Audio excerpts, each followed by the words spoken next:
तो जो कम्यूटेटर है वो स्प्लिट रिंग क्यों कहा जाता है?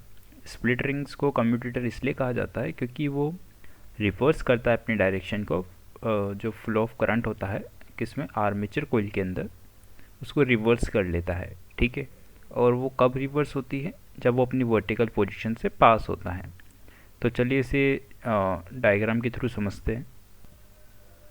तो आप देख पा रहे हैं जो हमारी बैटरी होती है, यहाँ से करंट फ्लो होगा और करंट हमारे ब्रशेस से कम्यूटेटर में जाएगा, कम्यूटेटर से इस आर्मेचर कोइल के अंदर वो इंटर करेगा और आफ्टर इंटरिंग वो अपना लूप कंप्लीट करके दोबारा बैटरी में चला जाएगा। ओके, तो यहाँ से मान लीजिए कोई करंट आई फ्लो करता है।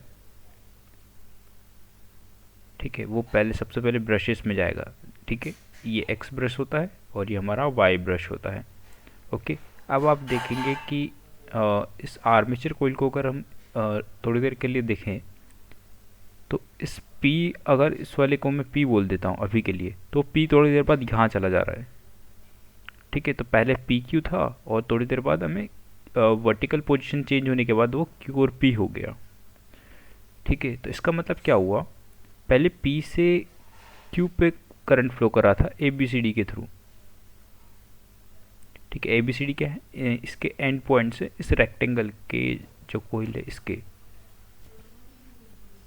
फिर क्या होगा, जैसे ये अपनी पोजीशन चेंज कर रहा है, ये घूम के थोड़ी देर बाद इधर चला जा रहा है, तो क्या हो जाएगा, Q और P पोजीशन हो जाएगी और उस बार हमारा D C B A से करंट फ्लो कर रहा होगा। तो इसका मतलब जो पहले करंट इस तरीके से फ्लो कर रहा था ABCD की तरफ, वो करंट अब DCBA की तरफ से फ्लो कर रहा है। आप समझ रहे हैं इस बात को? तो ये सब कहाँ हो रहा है, आर्मेचर कोइल के अंदर हो रहा है। ठीक है, ये सब आर्मेचर कोइल के अंदर हो रहा है। तो इस तरीके से अपने डायरेक्शन को चेंज करता है हर वर्टिकल पोजीशन से चेंज होने के बाद। ओके, तो चलिए इसको दोबारा स्लाइड्स की मदद से समझते हैं। और हम ये लिख सकते हैं यहाँ पे कि जो हमारी इलेक्ट्रिक मोटर होती है उसमें जो कम्यूटेटर होता है वो स्प्लिट रिंग्स की तरह काम करता है। The commutator act as a split rings.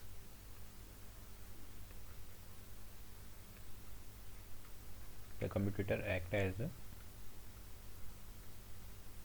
Split rings. Okay,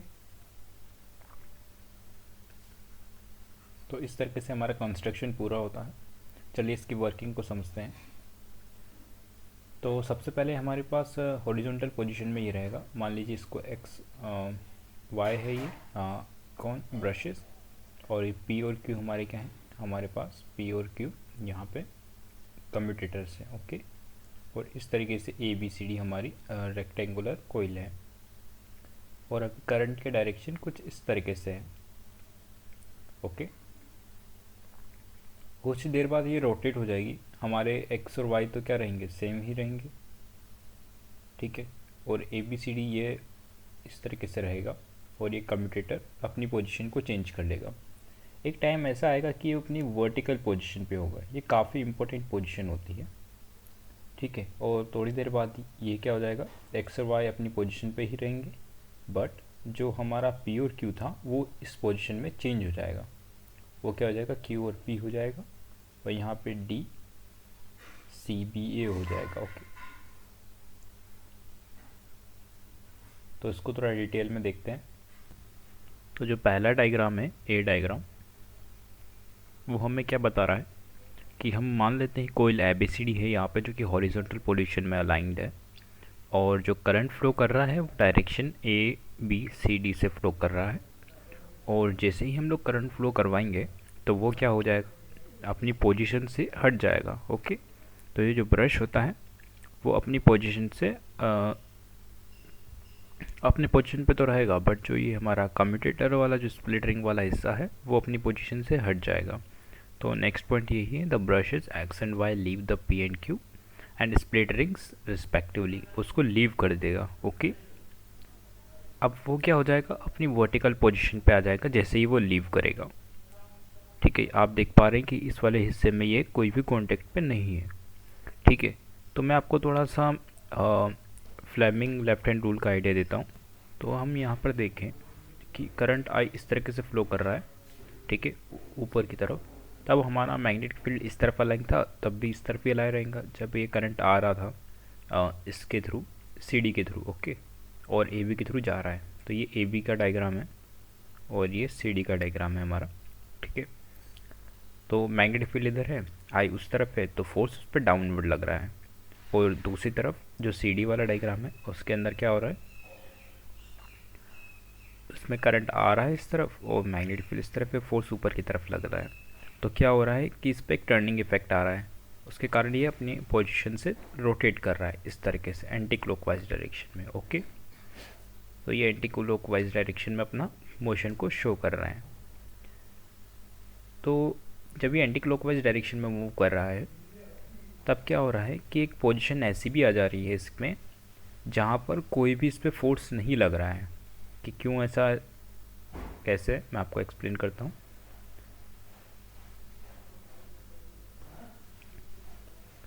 मान लीजिए इसकी मैग्नेटिक फील्ड की डायरेक्शन तो अभी भी यही है।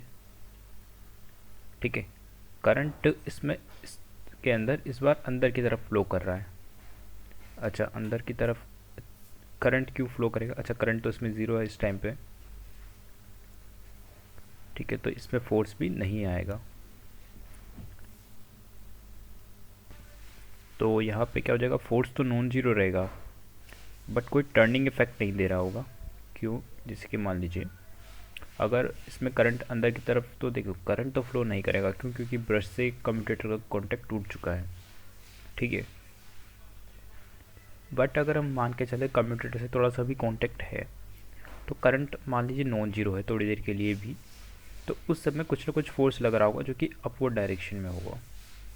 वो जो अपवर्ड डायरेक्शन में थोड़ा सा भी फोर्स अगर है तो वो कोई भी रोटेशन में कोई मदद नहीं कर पाएगा। क्यों नहीं कर पाएगा, क्योंकि वो इस तरीके से है, ये सिर्फ ऊपर और नीचे की तरफ खींच रहा होगा। तो ये फोर्स और ये फोर्स आपस में कैंसिल कर देगा, कोई टर्निंग इफेक्ट आएगा ही नहीं। क्योंकि इस पे ऊपर की तरफ आप फोर्स लगाओ F,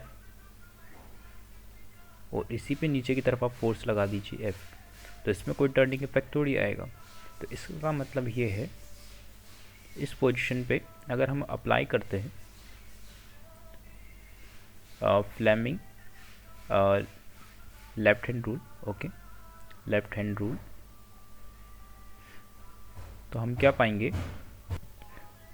इस पे इक्वल एंड अपोजिट फोर्स लगेगा, इक्वल एंड अपोजिट फोर्स।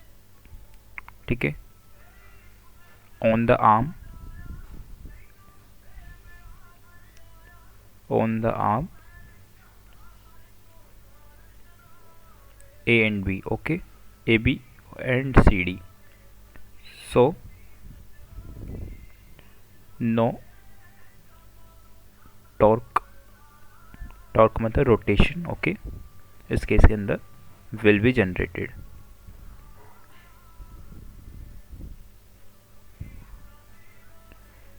अब क्या होगा कि इसका कुछ न कुछ मोमेंट ऑफ इनर्शिया होने के कारण वो अपनी पोजीशन से हट जाएगा, और जैसे ही वो हटेगा कुछ न कुछ टॉर्क आएगा, वो अपने वर्च्यू ऑफ मोशन में ही रहेगा।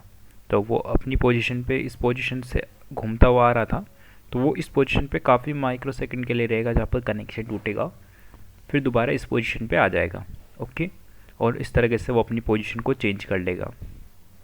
ठीक है, कम्यूटेटर, और फिर दोबारा ये अपनी पोजीशन को जो पी क्यू हुआ है, मतलब पहले पी क्यू था, फिर क्यू पी हुआ, और फिर दोबारा पी क्यू होगा। तो इस तरीके से क्या होगा, फुल साइकिल कंप्लीट होगा, ओके, फुल साइकिल। तो जो ये वाला जो साइकिल बता रहा हूँ मैं आपको, ये 5 डायग्राम के थ्रू, ये हाफ साइकिल है हमारा। तो ये चीज़ आप याद रखिएगा, हाफ साइकिल किसको बोला है और फुल साइकिल किसको बोला है, ओके। तो 2 हाफ साइकिल्स मिलके फुल साइकिल कंप्लीट होता है। पहले में पी क्यू से क्यू पी जाता है और फिर क्यू पी से पी क्यू जाता है, ओके। कम्यूटेटर के जो डायरेक्शन होती है वो चेंज होती है। तो यहाँ